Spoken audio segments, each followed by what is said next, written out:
Hey guys, what's up? So welcome to this next video. My name's williamjeyles, and today I'm going to introduce you to my next project.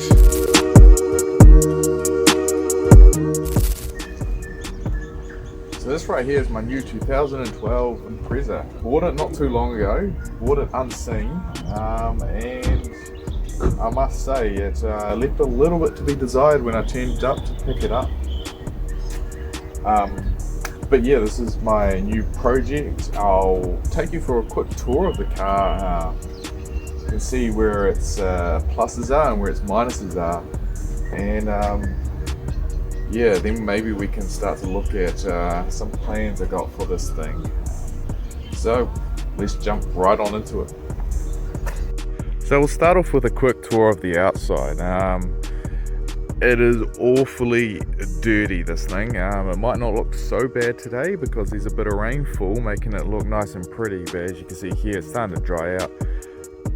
This whole side of the car is just filthy. There's quite a few scuff marks, but all in all, the bodywork is pretty straight. I think again, as we come across the front of the car, it's looking not too bad. There's no rust bubbles, there's no major dents, it's just a little cap there missing, not too big of a deal.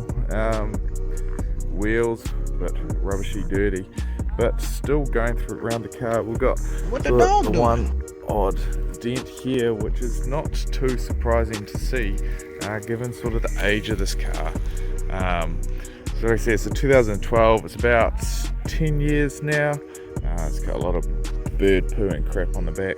Disgusting! And it's got about 100,000 kilometers on it. So, I mean, exterior wise, this is not too bad. Like, a lot of this will wash out, polish out, buff up. It's about what you would expect for a car with 100,000 kilometers on it. So, overall, exterior gets a bit of a thumb up for me. A bit dirtier than I thought, but fixable. So, interior wise, it's more of the same, but not quite as good. It is just filthy in here. I've already done a little bit of a clean out, but it's like someone was living in here and living like they brought the outside into the car with them. So if I just jump on in here, I've already done one thing to the car here, and that's whacking this new stereo. So basically what I had here before was some Jap crap, is a polite way of putting it. It had something there, I couldn't read or understand or figure out the menus or anything in it. It didn't work, no radio, no Bluetooth, couldn't figure out the light of day. It did have GPS, although we're in New Zealand, it was set for Japan, so it certainly did not work here. So ripped it out, threw in a new one. Now that's beautiful. I got some music that I can listen to into the car or the radio. Big plus. Don't want to drive without that. But all in all, you know, it's a little rough around the edges and places, but everything's here, everything's working. It's not too much to be upset about. The biggest problem is probably what I'm sitting in right here.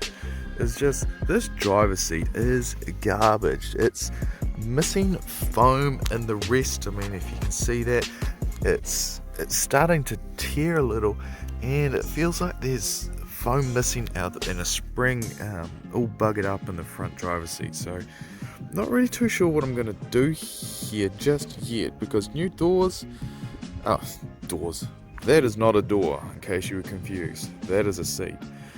New seats, probably have seen them between $200 and $300. Don't really want to spend that much money on a whole new seat, so might be pulling that apart to see if I can fix it myself. Might do that, and also could do a swap. I mean, this is the seat that you're going to drive in most of the time. That one, the passenger one, is in far better condition. Maybe look at a little switcheroo. They're pretty basic seats, there's not much to them, so that might be the go there. I think in the middle it's just more this. I missed some rubbish. It was literally like someone's cupboard full of used rubbish was in here. But yeah, this middle, it's fine. It's a bit raggedy, but it'll clean up. And just the boot. So boot lid works, holds its weight, which is always great. I don't think I've even checked what's in the boot here. So it looks like it's got its parts. Oh, ain't this great? I don't know, never really expected to find stuff in the boot here. It's just what do we got here? I do not know what this is. Never seen one of these before. I am hella confused, but it looks like some sort of wheel pressure test inflator. Not entirely sure, but hey, that's cool. I'll have a nosy at that later. It looks like basically all this is untouched, which I don't know if it's a good sign or bad sign. There'll be a wheel underneath there. I'm not too worried about that. I don't need to check the wheel. There should be a wheel. If there's not a wheel, well then there's not a wheel. No point in worrying about that. So as far as interior, kind of gets yeah, it's alright. Mostly cleaning, not too big of a deal. It's just really that driver's seat. It's god awful to sit in. I need to fix that. So here's the other funny little thing that I found.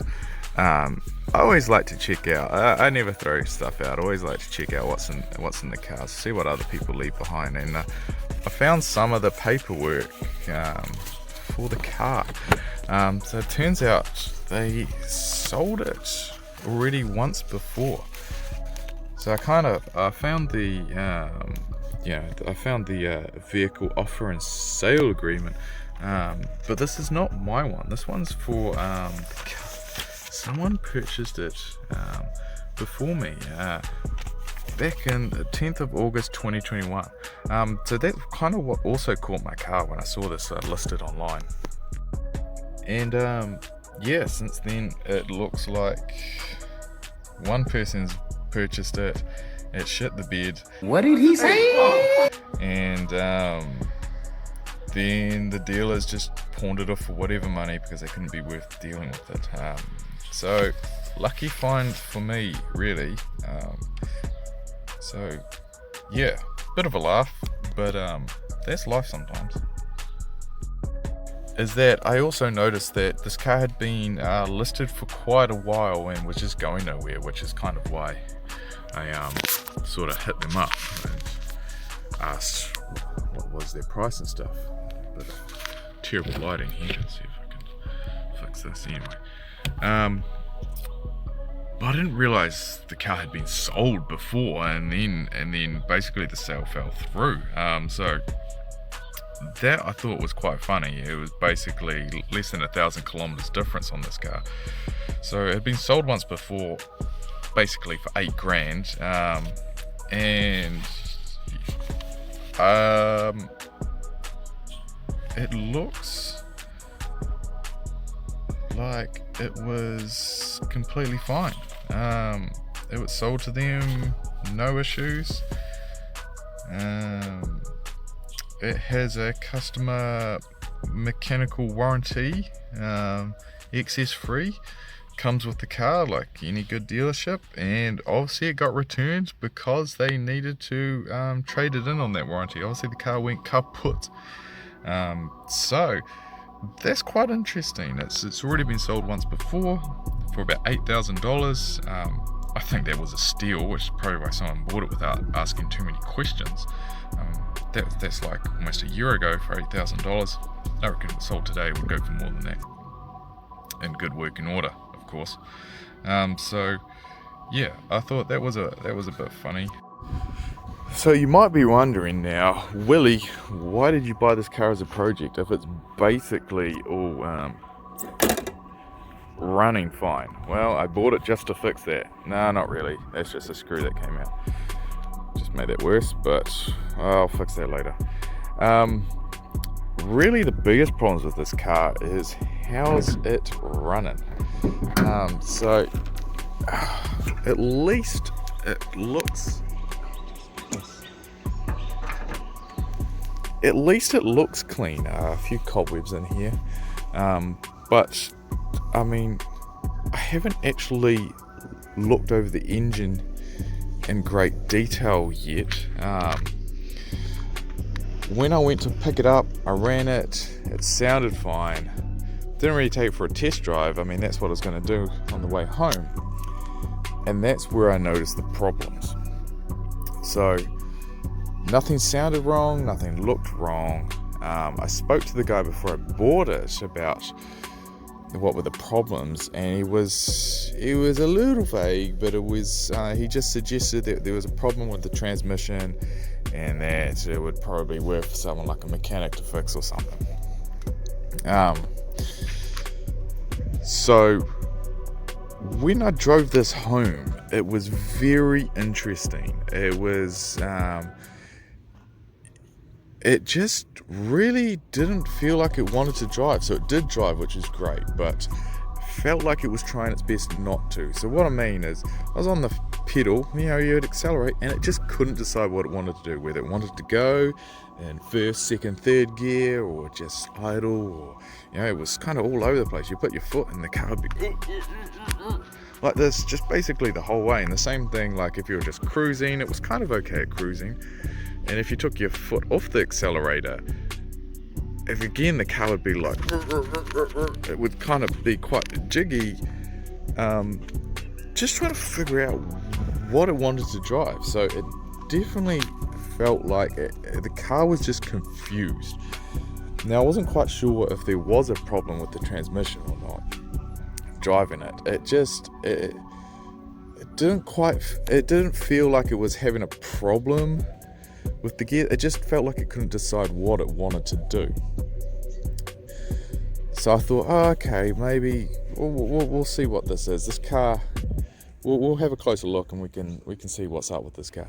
The other thing I noticed is when you're turning quite tightly, or in reverse, or going slow and forward, there was a lot of vibration in the car. I could really feel it coming out of the drivetrain somewhere, just really bad vibrations a couple of times. On the most part, it wasn't too bad. Just felt like really horrible gear binding or something, but felt at times quite a lot worse than just a little bit of gear binding. So you have to figure out what that is,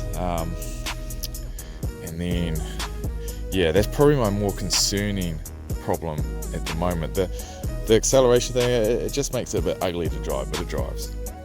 But the gear binding, I don't know what's up with that yet. Going to have to figure that out. But I've given the car the old once over with the eyes. Nothing looked fine. So nothing looks broken or leaking anywhere on the car. So it makes me think that it's not quite anything mechanical just yet. Just the way the car was reacting, I'm starting to think it might be more electrical, because it's like I said, the car seemed like it drove fine. It was just very, very confused. So if you like this video and you want to see more content like this from me, remember to give it a good like, subscribe, share it with your friends, leave a comment if you liked it, all that sort of jazz. If you didn't like it, well, you know where the dislike button is, so you can hit that till your heart's content.